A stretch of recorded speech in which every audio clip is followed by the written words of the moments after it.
SPG, striktong patnubay at gabay ng magulang ang kailangan. Maaaring may masiselang tema, lengguwahe, karahasan, sexual, horror o droga na hindi angkop sa mga bata. Ang programang ito ay rated SPG, striktong patnubay at gabay ng magulang ang kailangan. Maaaring may masiselang tema, lengguwahe, karahasan, sexual, horror o droga na hindi angkop sa mga bata.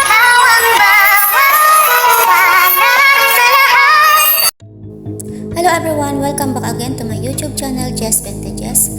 At ito na nga po ang advanced episode ng Abot Kami na Pangarap, episode 288. At dito nga guys, nalaman na nga guys nitong si Dr. Benitez na alam pala nitong si Dr. Lyndon Javier na anak niya itong si Zoe. Dahil narinig pala nitong si Dr. Lyndon na nag-uusap silang dalawa ni Zoe sa likod ng hagdan sa ospital. At ito nga ang pinang-blackmail nitong si Dr. Lyndon kay Dr. Benitez, ngunit hindi naman ito umobra kay Dr. Benitez. At itong si Dr. Benitez nga ay tinawagan niya itong si Zoe at sinabi dito na bakit hindi niya sinasabi kay Dr. Benitez na alam pala nitong si Dr. Lyndon ang kanilang sekreto. At ito nga habang tinatawagan nga nitong si Dr.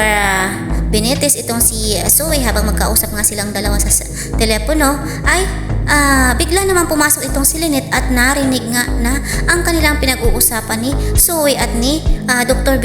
Benitez. At nalaman din itong si Lynette na ito palang si Dr. Benitez ay may tinatagong sekreto na sarili niya palang anak si Zoe, na hindi man lang sinasabi kay Lynette ang katotohanan na para maipaglaban naman ang karapatan nitong si Annalyn sa kay Dr. RJ na kanyang sariling ama.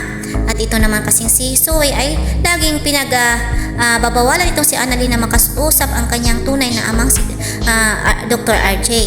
At ito na nga guys, galit na galit nga itong si Lynette dito kay Dr. Benitez kasi sa lahat pa naman na ayaw nitong si Lynette ay yung pinagluloko siya at ginagawa siyang uto-uto lamang. At ito na nga guys ang magiging problema na nilang dalawa dito ni Dr. Benitez at yung si Lynette, dahil nga talagang itong si Lynette ay nagtiwala dito kay Dr. Benitez, ngunit ito pala ay may itinatagong sekreto. At ito yun pala ay ang anak niya kay Moirang si Zoe. At samantala dito naman guys isang banda ay ito namang si Dr. Lyndon ay pinuntahan nga itong si Lynette dahil nga gusto nga sabihin nitong si Dr. Lyndon kay Lynette na ang mga sikreto nitong si Dr. Benitez at ni Zoe. At dito nga sinabi nga nitong ni Dr. Lyndon kay Lynette na si Zoe ay anak talaga ni Dr. Benitez, at ito ay narinig niya mismo na nag-uusap itong dalawa sa likod ng hagdan sa ospital ng Straits. At ito na nga guys ang katotohanan na nalaman ni Lynette na hindi niya talaga matanggap na pinagluloko lang siya nitong si Zoe at nitong si Dr. Benitez. At ito na nga guys, abangan po natin guys ang susunod na kabanata guys ang mangyayari. Ayan, ito po ay advanced episode lamang po. Maraming salamat po sa panunood ng aking mga video, and maraming salamat po, and ingat po tayong lahat. God bless us all po. Please subscribe and like my video po. Thank you so much and God bless us all. Bye bye.